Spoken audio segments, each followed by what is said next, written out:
Hello, Nurse Educator 1 students. We are now in week 6, and what we'd like to focus on, or what I'd like to have you focus on this week, is the Healthy People 2020 and the Healthier Wisconsin 2020 documents or reports. I know I have mentioned these in weeks past, and I posted the entire document for you back in an earlier week. If you feel the need to refer to those, that's where they're located. However, within the PowerPoint this week and some supporting documents I've put under readings for you, you should do just fine for this week. Alrighty, let's get started.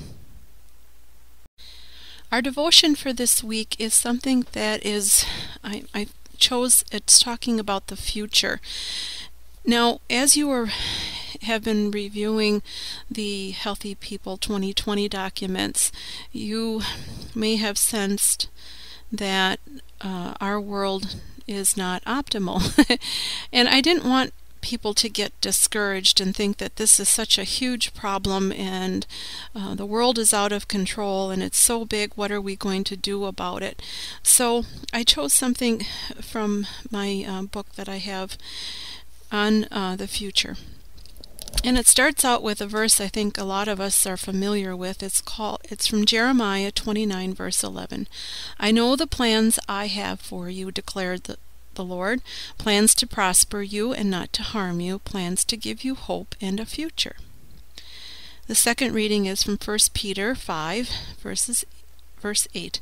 Be of sober spirit, be on the alert. Your adversary, the devil, prowls around like a roaring lion seeking someone to devour. I'm going to go on to the reading now. The future.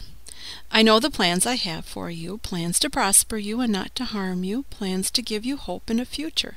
This promise provides a feast of encouragement, offering you prosperity, hope, and a blessed future.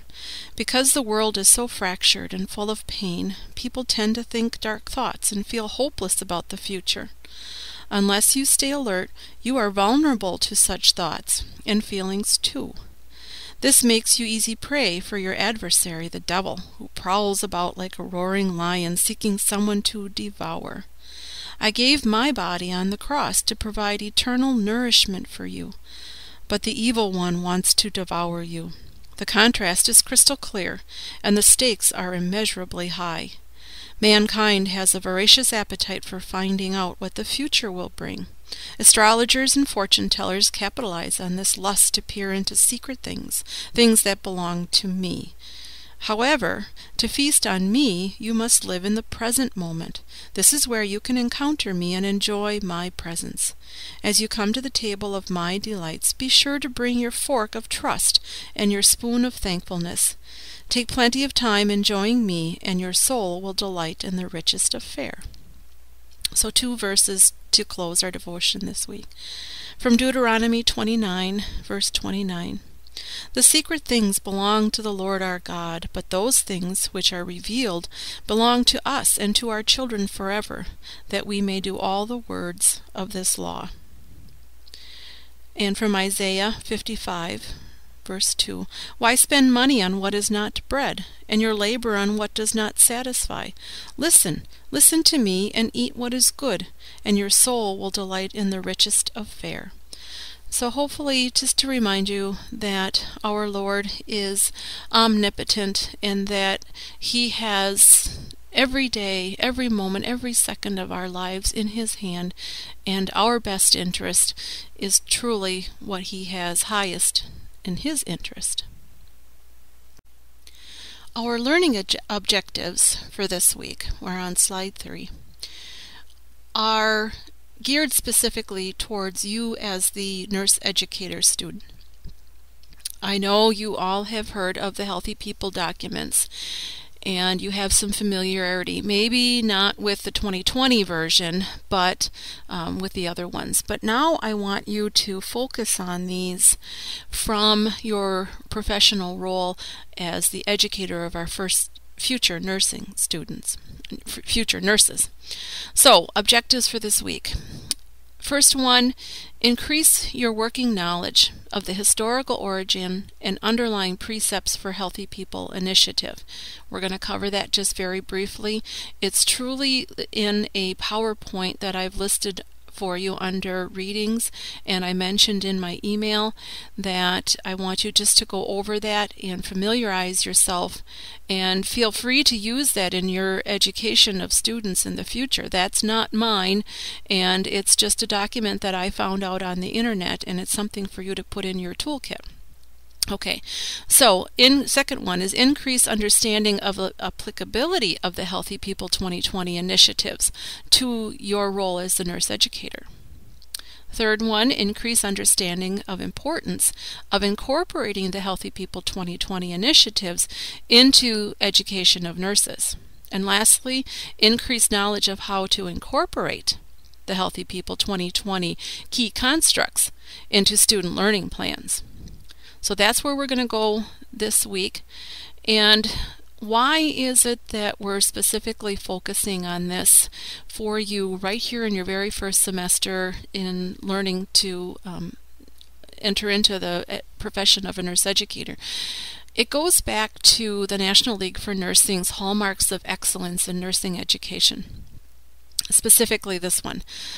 The curriculum is flexible and reflects current societal and healthcare trends and issues, research findings, and innovative practices, as well as local and global perspectives. So that is why we, and after having read the articles that I've posted for you, the ANA's position paper that they've put out there, you understand why it is imperative that we get this into our nursing curriculum much more strongly than, I don't know about you guys, but for me it really was not a big deal. So on slide 4, what is our job as educators in the big scope of things, and then thinking about how we incorporate this? If you remember back to Boyer's model, one of the things that he spoke about is the scholarship of integration. And that basically entails giving meaning to isolated facts and putting them into perspective. Basically making those connections across the disciplines, placing the specialties in larger context, and illuminating data in a revealing way.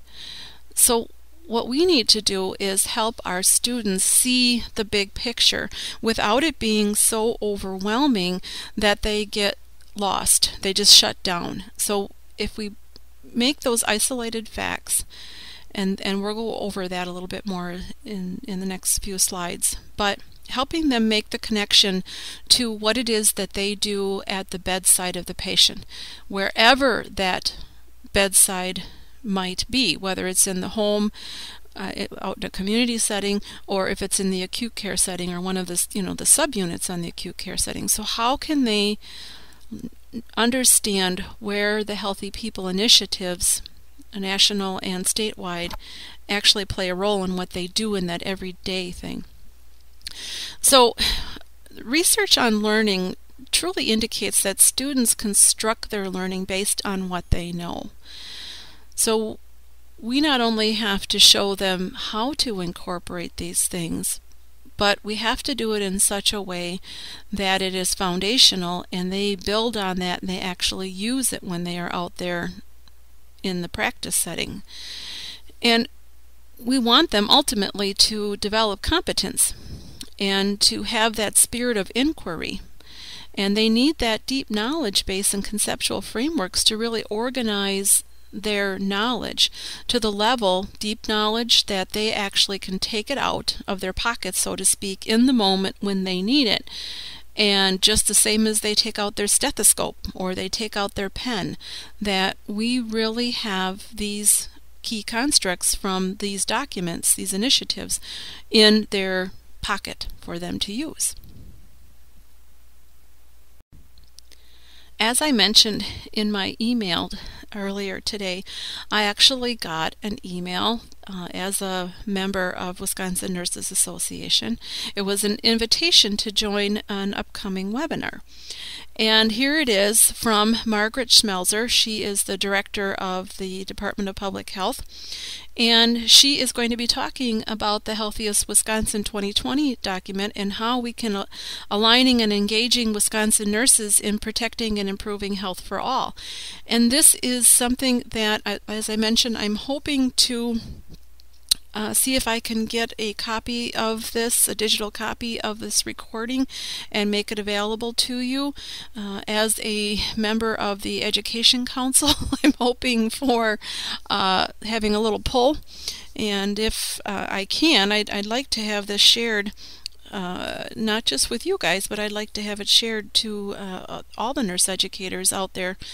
And I do have a mechanism. I have an online network that I could actually share this with. So we'll see. We'll hope for the best. And like I said, I would like to be able to have you use this as some of your practicum hours. So okay, on to slide 6, and looking at this from the program, the nursing program perspective. And that's just a nice picture there that helps us remember that health is the greatest gift, contentment the greatest wealth, the faithfulness of a dog the best relationship. And I don't know about the rest of you, but I've been truly blessed to have had some really great dogs in my life, going back to grade school and my Beagle Scamper, and right up to now my rescue dog, my yellow lab, Daisy Lou. And also cats, not to offend any of the cat people out there. I have had some wonderful cat relationships too. So we have to think about health in a big picture way. But improving the health of our nation and state by educating nurses to focus on the determinants of health. That's the big, if you can summarize it into one sentence, there it is. That's why we need to focus on this. So keeping in mind what a healthy people perspective is, how it can permeate into everything that we do, that, you know, graduate school and professional growth is all about relationships.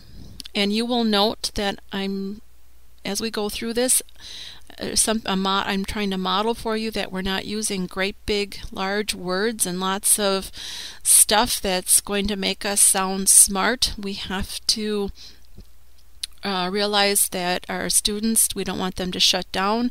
We want them to have a real working knowledge, and they also have to understand it, that deep knowledge, to the level that they can interpret it and really becomes affective, and they can interpret it then and share with their patients who are not medical professionals. So, you know, we're all smart here in this class, and our learning is very much interactive, and that's what I tried to model for you. And it's all about how we facilitate learning together, when you and I are together electronically, distance-wise, and when you are with your students at the bedside. Righties. Now, on slide 7, I've taken from, oh good grief, I can't remember where I found this, but in all of the research I did for this week, I found this graphic model for you to help you understand how we need to, at all levels, incorporate the precepts from the Healthy People documents. And this is the Education for Health framework, and it really was designed to connect the educational phases to achieve the Healthy People 2020 objectives right from pre-kindergarten. And if you notice on the right, this is what we're hoping to, at this level, to incorporate. So pre-kindergarten, to kindergarten, foundations of health. What does it mean to be healthy? What does health look like? When we get them a little older, general education on public health core, going up to public health studies, making them aware of what's out there, and then clinical prevention and population health. That's if you see in the year 16, what that means is that's actually, you know, a college, undergraduate college education. So some of those on the left-hand side, at the very bottom in the foundation, that's to be the foundational level, you'll see the words health literacy.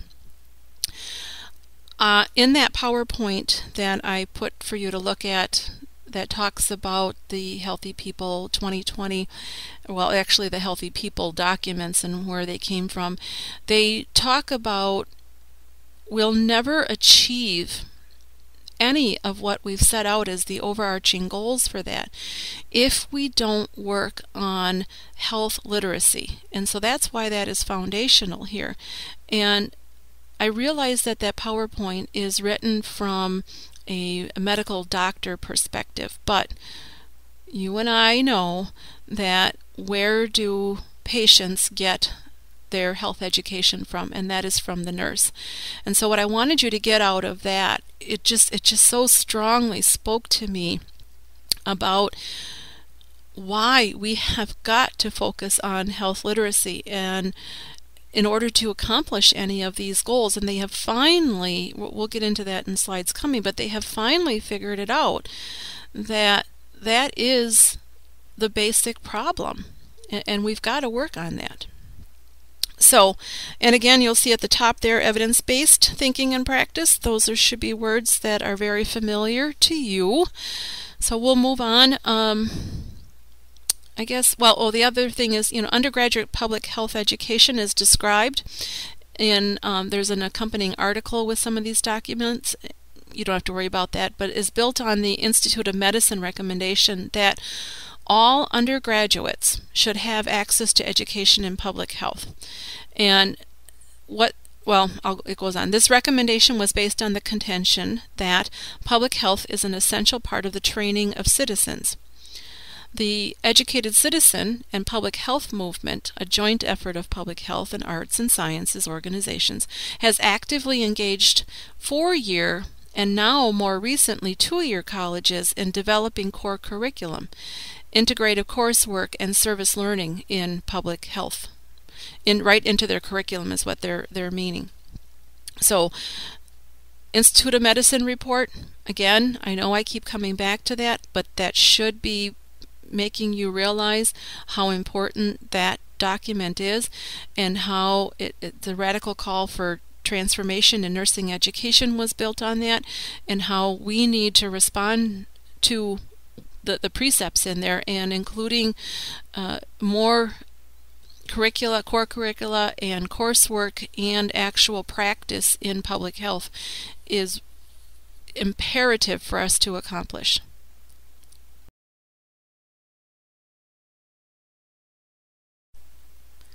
Moving on to slide 8, we're talking about community health and the promotion of health out in the community. And I put a couple of links here for you.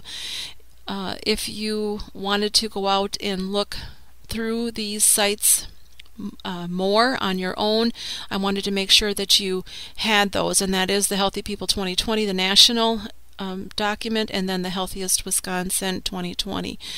The purpose here is for us to expand our perspective from just, you know, talking about a real practical way. If you remember back to the objectives I talked about, the last one is giving you ideas of how you can incorporate this into your education of the students. And one of the things, and this is the discussion for this week, is health screening, and putting this healthcare activity into a larger perspective. And incorporating how that works into the Healthy People 2020 and the Healthiest Wisconsin 2020. And one of the things I would have liked to have done if we had been in class is to do what is called jigsawing, where I would have asked you each to have come up with looking at the key indicators from these documents, and we would have chosen maybe Healthiest Wisconsin, because that is building on the Healthy People 2020, but specific to demographics here in our state.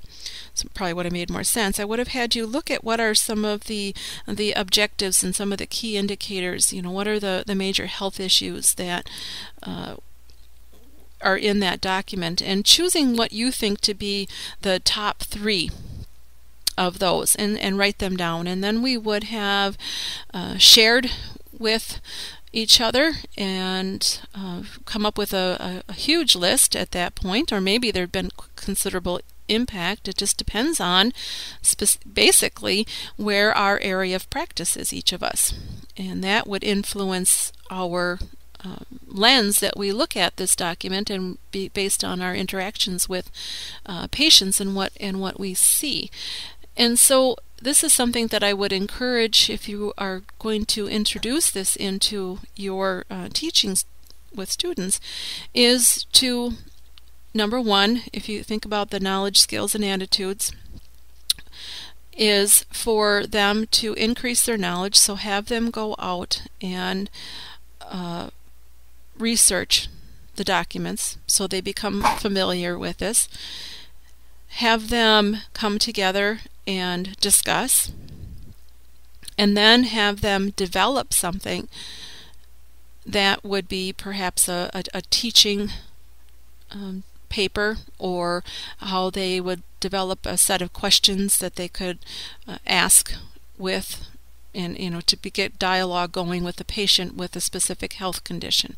And that's where you could ask them to find out which 3 major health issues or concerns they feel are appropriate, narrow it down by group process as to what the group would think is the top 3, and then work through actually creating tools where they could, in a real way, have something to put into their pocket where they could actually use this, where it could be a group of questions that they could have. Like I said, they could create a poster, they could create a case study on a particular health issue, keeping in mind what's in the documents for Healthy People 2020. Hopefully you're seeing where I'm going, and where the possibilities are that this could actually be put directly into your core curriculum, which course it could go with, or more than one. We can build on it, leveling it, and then what activities you could have them engage in. So that's where I was going with that.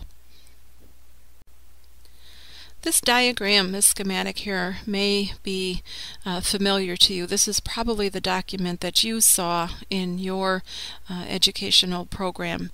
And just a reminder of what the history is that this is an initiative that is reevaluated, rewritten every 10 years. It's updated. It's began back in 1979, and it was an effort by the Surgeon General. And so then every 10 years it's updated, but there are benchmarks at intervals, designated intervals along the way throughout those 10 years. And it's basically, those benchmarks is, what is the state of our health in the U.S. at this point in time. We're going to sit down on the bench and we're going to mark where we're at in our progress of meeting those goals that we've set for whatever year we're in, 2010, 2020. And this is a major initiative that really spoke to goals for our society. And the overarching goal is health for all. So that is the goal for the nation, is health for all. And they really want us to increase the years of healthy life. So health for all, but increase the years of healthy living, and then eliminate the health disparities. And so that's the basic foundational part of this diagram. The focus areas are around the outside. I'm not going to read those. You can go through them. But how to achieve in those different focus areas, the goals are that middle ring. So promote healthy behaviors, protect health, assure access to quality health, healthcare and strengthen community prevention. So they feel that those are the 4 focus areas that, and then broken down even more specifically in our in those outside numbered areas.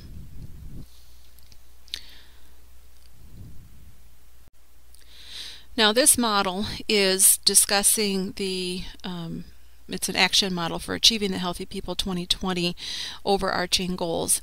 And this one moves from the outside to the inside and is broken left to right. And so what are the outcomes that we would like to achieve, and what are the interventions that we feel need to be done or happen in order to achieve those outcomes. And if you see at the bottom there, it's basically the activities that we need to engage in are assessment, monitoring, evaluation, and dissemination. The now included for 2020 is a focus on individual behavior, social, family, and community networks, and behavioral determinants with a lifespan focus, and also looking to see what policies and programs on the local, national, and global level can assist us, what should be our focus in helping us achieve those outcomes for people. So across the lifespan, individual behaviors, the social, family, and community networks, living and working conditions, broad social, economic, cultural, health, and environmental conditions, and policies, and from a global and national, not just the local perspective. So I thought that might help you grasp what it is that we're working on here. As you know, when we're doing something big like this, that is change, we talked about this before, is that you need to establish a mission, vision, and an action plan for this. So the vision for the Healthy People initiatives, national or state, is basically a society in which all people live long, healthy lives. And I don't know about you, but that is certainly a vision that I would grasp as and be able to take as my own, especially with recent news and events that I've had in my life. And I think this is something that we all could definitely follow along with. So moving on to slide 12, we'll talk about the mission. And really what a mission is, you know, what do we think we need to do in our nation to achieve the goals on a national, state, and local level? And the mission for the Healthy People documents is to improve health through strengthening policy and practice, and healthy people will then identify nationwide health improvement priorities. And that's where they make that list based on demographic research. They increase public awareness and understanding of the determinants of health, disease, and disability, and the opportunities for progress. Provide measurable objectives and goals that can be used at the national, state, and local levels. Engage multiple sectors to take actions that are driven by the best available evidence and knowledge, and to identify critical research and data collection needs. I'm hoping as you read through that you can see why they have reached out to nursing education, and where we can, as educators of future nurses, play an important role in making this happen, making the objectives come to fruition. The overarching goals then are to eliminate preventable disease, disability, injury, and premature death. We also want to achieve health equity, eliminate disparities, and improve the health of all groups of people. We'd like to create social and physical environments that promote good health for all, and promote healthy development and healthy behaviors across every stage of life. And those of you who maybe were involved or have some knowledge of the original 1979 call for this initiative to begin and what was ultimately produced out of that, may have seen that our focus, noted that our focus now has changed, and this is a call that's out there. It's from a disease prevention focus to a health promotion. And thinking back to what I said earlier about health literacy, you will understand even more strongly how we can be an integral player in making this happen.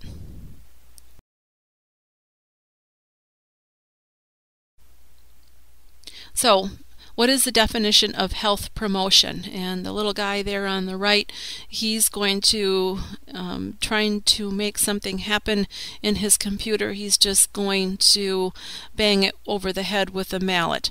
And so let's think if that's our best way of making something happen. So it's the process of enabling people to increase control over and to improve their health.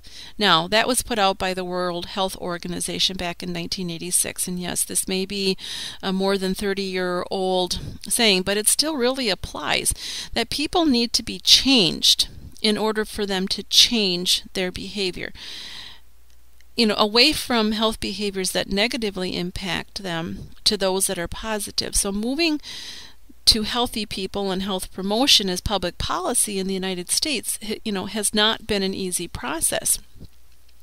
The United States spirit of rugged individualism and suspicion of centralized government and a consumer-driven market economy plays out in a highly, really individualistic orientation that is hard for us folks who know what needs to be done for a person to be healthy or to improve their health, to get that across to people that what they're doing right now as an individual is not healthy and they need to change.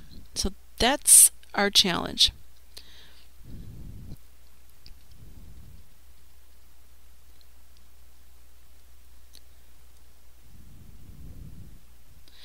So the progress toward the goals and objectives in the Healthy People 2010, they were, before we developed the 2020 document, they were measured in 28 different focus areas with 467 different objectives. So they really looked at the state of affairs. They really sat down at periods along the way and marked their progress. And based on whether the changes that they made along the way actually showed any progress, greater progress in meeting the objectives and ultimately the goals, or did they not? And what we'll get into in a couple of slides here, what was the difference between the 2010 and the 2020 documents? Just a quick reminder for you of what the Healthiest Wisconsin 2010 framework looked like. And as you can see, that this was the period of 2000 to 2010. And I'm hoping you can read a little bit of this, but basically the focus here was on protecting and promoting the health of Wisconsin citizens, very similar to the national model, and it was transforming the public health system in Wisconsin. That was the overarching goal here. They felt that there was work that needed to be done in the public health arena, and you can see the mission there and the overarching goals. And if you want to just review that quickly and become a little bit familiar with that 2010 document. Now here's the Healthiest Wisconsin 2020 overarching, this is the framework. They changed the way it flowed. If you look back to the previous slide, if you remember what that looked like. This is more of a circular model, and breaking it down into focus areas. What do you think is the difference between that 2010 and this 2020 model, other than organization and color scheme?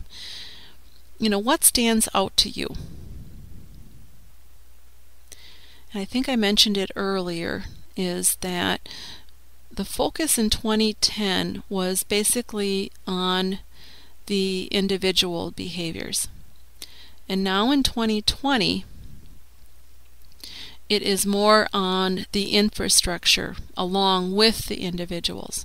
So what processes, what policies need to be addressed that in a big scope of a way of looking at it, that would improve the likelihood that the individual could make change happen in their life. So that's the big thing. Okay, we'll move on. So here are some of the objectives. I'm on slide 17. These are some of the objectives that were added in 2020. Adolescent health. If you remember, I said that the focus is more lifespan and national and global perspectives. Okay, so adolescent health, blood disorders and blood safety, which surprises me a little bit. I haven't looked at it, but I know that that was earlier, but perhaps we've expanded it across the lifespan, thinking about our baby boomers and some of the activities they perhaps engaged in back in the 60s and 70s, and looking at our prevalence rate of diseases. Just a guess. Early and middle childhood, again, adolescent health, early and middle childhood, genomics, big thing. How does that play into what we do for people for health disparities and disease health promotion? Global health information technology, healthcare associated infections. If you are at all familiar with the designated resource groups and the initiatives from Medicare on whether they're going to pay for, just an example is urinary tract infections and bed sores. So hearing and other sensory or communication disorders, and the older adults. Another reason that I've heard of why hearing and other sensory or communication disorders has risen to the top or been added here, again, is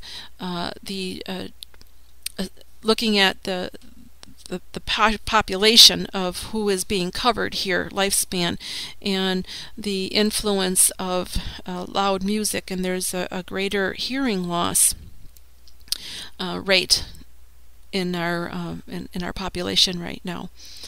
Quality of life and well-being, and social determinants of health. So what we've really discovered in this last decade, since the 2010 objectives were written, is that there are a lot of things that we need to work on as a nation. The social determinants of health need to be our focus, and what makes a healthy life across a lifespan. So that's if you wanted to put it into one sentence, what is the difference between 2010 and 2020? That's it. So in the last decade, what we've discovered is that there are a lot of things that we need to work on as a nation, that the social determinants of health needs to be our focus, and looking at how those play into what makes a healthy lifespan, or life across the lifespan.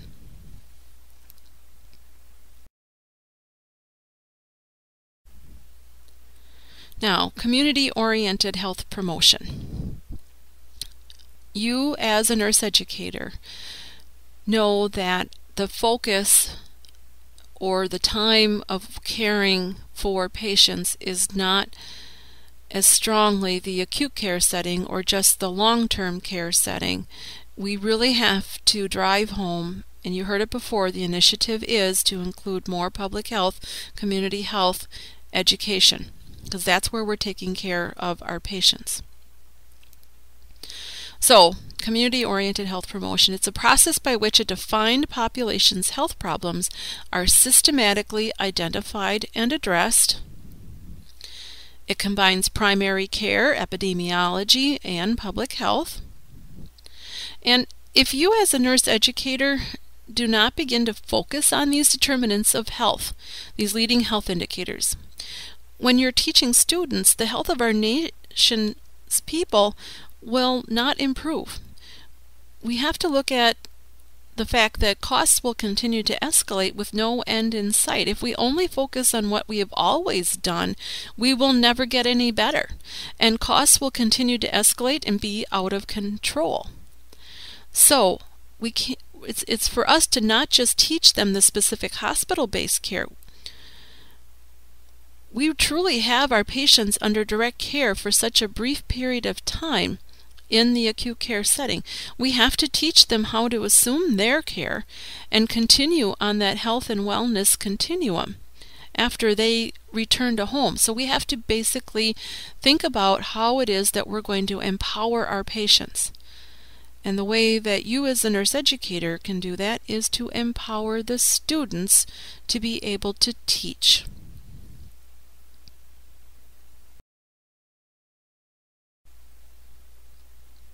So community health promotion.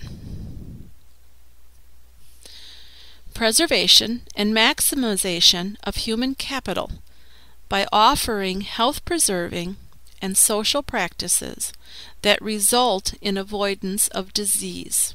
That's primary prevention. And by offering diagnosis, treatment, and rehabilitation services for existing diseases. That's secondary and tertiary prevention. So read that through yourself and think about it. We want to preserve and maximize the human capital so that they avoid disease. How is that going to happen? Think back one of our first slides, health literacy. How is a patient going to become health literate? Who is it that does the patient education? It's the nurse.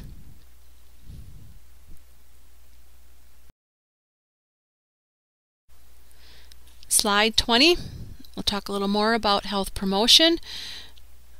I included on this slide, this is another way for you to learn how to apply this, to incorporate this into your teaching of students.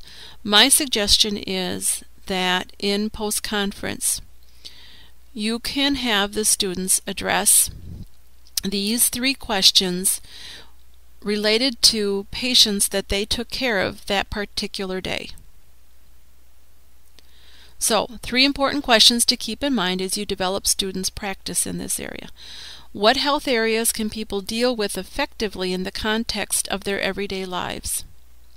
What is the best way for this to happen? And how can policies support the concept of enabling? Enabling, thinking about allowing people to continue doing something that is detrimental to their health or is stopping them from health promotion. So if you can think about a practice area that you're familiar with or the one that you already teach in, think of the patient population that's being served, think of a health issue, and answer these different questions. Work on it as a group in post-conference with your students, and that's the application piece. So they're going to have some knowledge you'll have of what health promotion is, the Healthy People 2020 documents, and then you can have group discussion. Hopefully you'll meet that affective domain, and then they can actually come up with a solution or a way to apply it again. So what links can we as nurse educators help students see? This is from a document by Lowenstein and Bradchen. The relationships among poor health, delayed childhood development, learning problems, inadequate academic achievement, and socially inappropriate coping skills have been well documented. So, thinking about how these all play into the, or contributed to that patient being in that healthcare setting. Again, we can't use the big hammer and knock them over the head with this and shame them into changing, but improving their health literacy through education, thinking about that is Benner's, the health belief model, and how we have to show them the benefits to making this change. But these are really important things that we really need to help the students see the link between, so that they can, teach and enable their patients and help them improve their health literacy. If you look at some of the leading health indicators on the Healthy People 2020 documents, the physical activity, obesity, and overweight, some of the mental health issues, injury, and violence on several different levels. So if we can have these discussions with our students, they then can go out and have those discussions, feel empowered, go out and have the discussions with their patients, and empower their patients to make change by improving their health literacy. And this is our discussion for this week, was to think about, is it beneficial for students to then go out and participate in health screenings? Is this a valuable learning experience? Why or why not?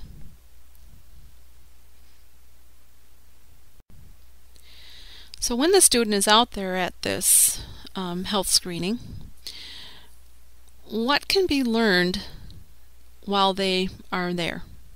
So I've put a couple of things up there for you, and observation and development of their communication skills with diverse groups, a utilization of observational and health assessment skills, evaluation of essential patient data, provision of links to healthcare providers. But should professors respond to all requests from community partners to use our students to man annual screenings, like at schools or public health sessions or churches or free clinics? We really have to think about what can be gained. What can our students gain by participating in this? And they can see human development at all different levels in different, like I said, diverse groups. They can communicate with those diverse groups, get over some of those initial fears, shyness, barriers to communication. They can use their observational and assessment skills. They can review different patient data that give them some insight into what patients are doing outside of the acute care setting that perhaps leads them to the inpatient status. They can develop that service attribute, that mindfulness that we talked about, was it last week or no, a week before? That it's truly part of what we should be doing as members of a caring profession. And they can increase their awareness of what are the needs out in their community that they're serving, and what are some of the resources that they have to use as a referral for patients before they leave. The important thing here is to make this a valuable learning experience for students is that we have to set up learning goals before they leave. They have to be made aware of what those learning goals are. The activity in which they're going to engage in has to be planned, and we have to have some kind of an evaluation at the end of the learning that occurred.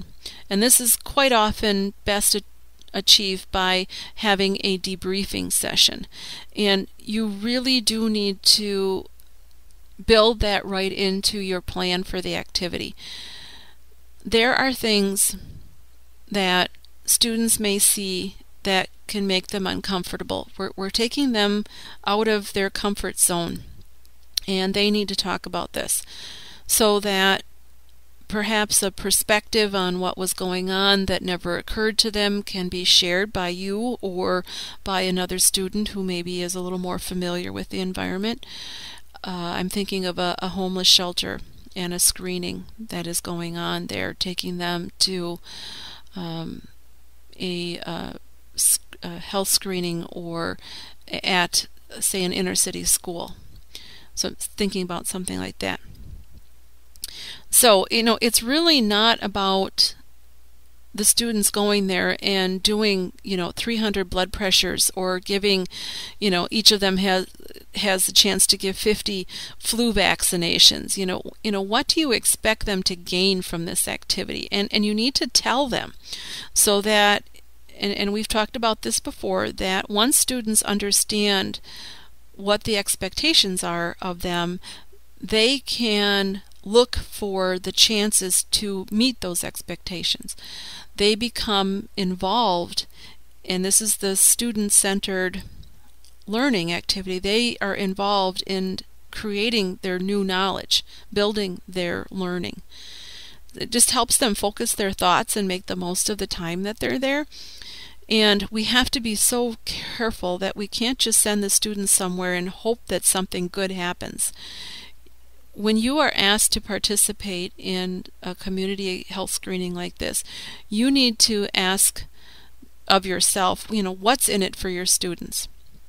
We are so limited in our time with students, our clinical hours, that we have to be very careful in developing and preparing well for any activity that we choose to incorporate into the learning plan. As I mentioned, homeless shelters, free clinics. These are places, a variety of settings. There's churches. Just to give you an example, in our undergraduate program at Concordia, the professors take students into Milwaukee to a homeless shelter which has a clinic associated with it right next door, or part of it, and it's called Repairs of the Breach. And students go several days a week, and it's the different schools bringing their students under the supervision of an advanced practice nurse that mans this clinic. And what has brought value to this for the students is that the professor, there's two professors that we have that go, have very specific objectives that are laid out before the students even go. They're from semester to semester.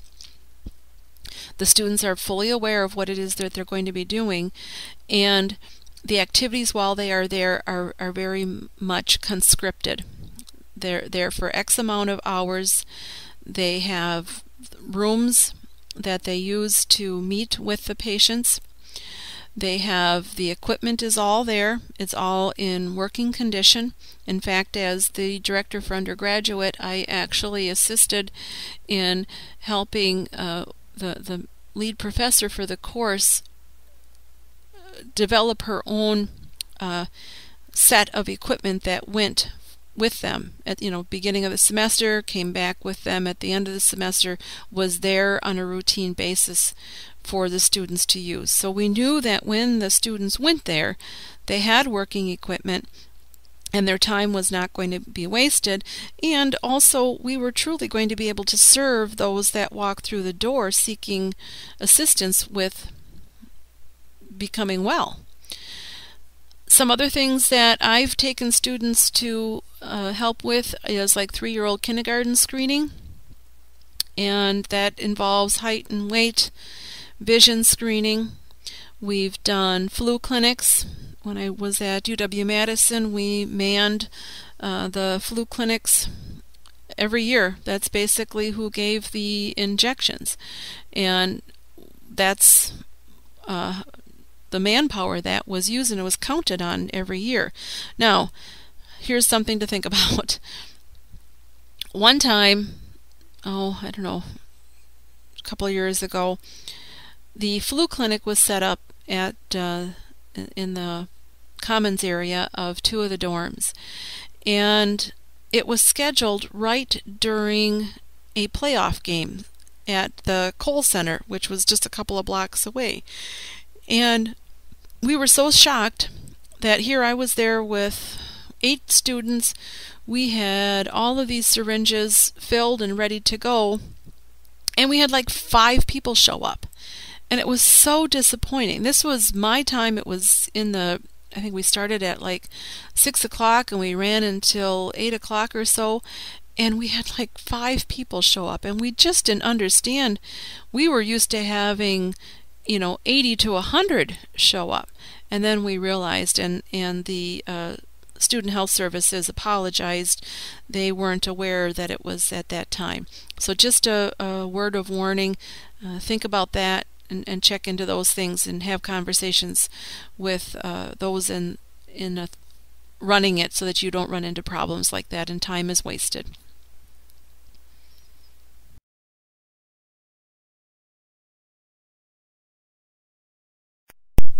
I included this picture just for humor. Maybe I'll give you a smile. But in order to make something a successful learning experience, take something from the Biter's Anonymous Handbook. Our plans miscarry if they have no aim. When a dog does not know what harbor he is making for, no wind is the right wind. So think about the statements I have on the right-hand side. We need planning and collaboration with all members of the participant groups. Have everybody at the table who could possibly bring something to the conversation during the planning stage. Pre-experience preparation of students to learn necessary skills and understand what the purpose of the experience is. Flu clinic. I made sure everyone was checked off on their IM injections, and they actually had to have done it, not just verbalized it. I wanted to see them actually do it. I guaranteed the director of the Student Health Services that I was bringing experienced students. I didn't say exactly how experienced they were, but they were experienced. I had checked them off, and I felt that they were at least minimally competent. Appropriate resources. Make sure you have the faculty you need. You have the agency staff there, volunteers. The advertising to the potential participants is done. And like I said, you scope out your space and you make sure you have all the necessary working equipment. You just have to make sure that people are actually going to show up. As I shared earlier, that evaluation afterwards is very important. Follow up for problems with the participants, analysis of the data about the health of the population. Did what you did with the students have an impact, positive or negative? And I know, like at repairs of the breach, I shared that it's students that are the providers, the screeners there. There's nurse practitioner and a physician that volunteers there, but they truly count on the students for being there. And students have come back with stories how the teaching pamphlet that they shared with a newly diagnosed diabetic mother of 3 was an example that she said she'd never had it explained to her. Her mother was diabetic, and she'd never truly understood the disease until she'd had that one-on-one teaching session with that student nurse and had a handout to take home with her that she understood. So looking at that, that was not hard for us to help the students see the big picture and what good preparation could really do in making an impact on a person's return to health or improvement in their disease status, or even helping them avoid further complications. So the other thing that can be a positive, and I think I alluded to this earlier, is that when students go out to these health screenings or these community health care settings, it can really open their eyes as to what are some of the influences on these community members that lead them to be patients on the acute care unit. And when they are planning discharge teaching with this patient, what needs to be considered? What are some possible referrals that they could use during that planning? And what are some of the likely barriers that these patients are encountering out there in their non-hospital environment? And how can the student help them strategize overcoming those barriers? Again, it's that health literacy. What are some potential problems that you can encounter in setting up these community health screening learning experiences for your students? And I just put a couple up there. We've talked about them a little bit, but here's it in a summary. Insufficient resources.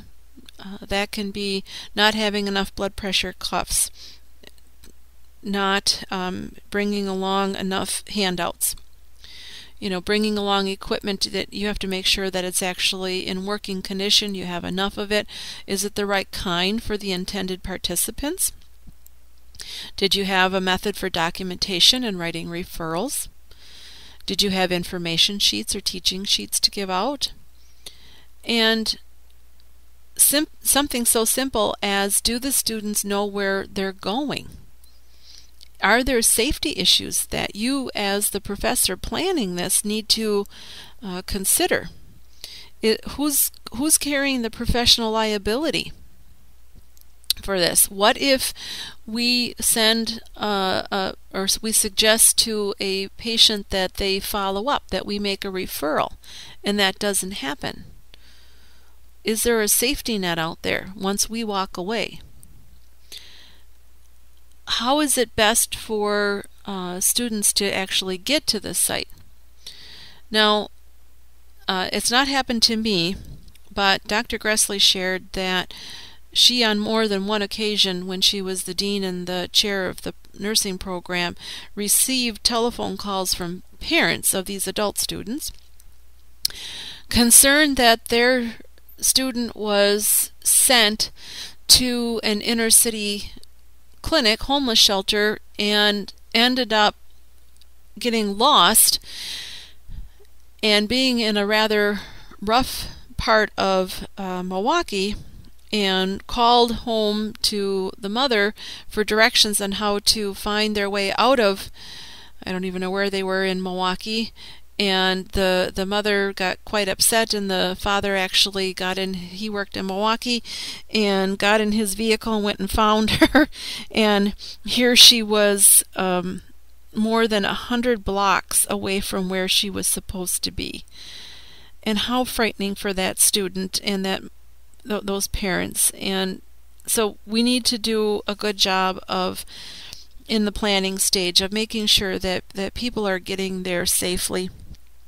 Whether they go in pairs or we drive them, but then you have to consider the liability of having students in your vehicle. Some schools will not allow that. Or I know at Concordia we have small 10-people buses that we can rent, check out. Don't have to pay anything for it, but we can check out if the professor is willing to drive. So those are all things that can think about. On UW campus in Madison, we have bus number 80 that is very easy for students to hop on and hop off, and it's free. In Milwaukee, I know in some larger cities that students can get a reduced bus pass, or you can even buy one-time bus passes and hand them out, and they can get there. So there's all different ways that this can safely happen. So we go back to thinking about whether this is something that we do want to have our students participate in and to use our precious time. It sounds great. Sounds like there's a lot of things that actually could come out of this as far as learning for our students. But there's just too many agencies that want students without understanding that this isn't just nice for them to do. Yes, we are service oriented, that's our profession, but we do have to be intelligent about this. And your job as the faculty member is to make sure that there are objectives set for the learning, and there is an fairly easy way for students to meet those objectives. I mean, service is important, but it's not if that is the goal for the entire goal for the day. And as an example, I mean, there's nothing wrong with that, but we have to be careful about how we use the time. At Concordia, in our undergraduate program, we take 80 students during spring break down to Mexico. Now, we used to go to a town right across in Texas, right across into Mexico. It's called Juarez, and we no longer can go there. It's changed. I don't think we've gone there for about four or 5 years now, and we now go to over on the west coast of Mexico. And we used to be able to combine two groups together. We would take a group of students that were strictly going for service reasons, and they built houses. And then we also took along undergraduate and master's nurse practitioner students and nurse educator students, and they were going there with specific global perspectives course. You've seen that on coming up, and they were actually going there with specific learning objectives. Well, we can't do that anymore. We've had to basically break those experiences up. We do still have actually faculty go along to the Mexico trip to be the nurse there to man the first aid shelter there for the people who pound their thumbs with a hammer while they're building Habitat for Humanity type buildings. So, but what we do now for the undergraduate students is we have them going to Belize and Costa Rica. And the one to Belize is a combination of service learning and learning objectives related to a course, global perspective, and community health. So you can combine them, but we need to know ahead of time, why did we go off and do all of that? So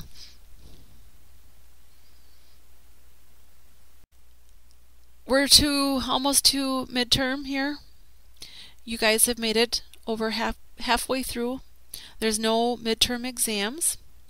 You should be just working along, plugging away on your learning objectives, thinking about what you're going to do for your teaching and learning event at the end, your presentation.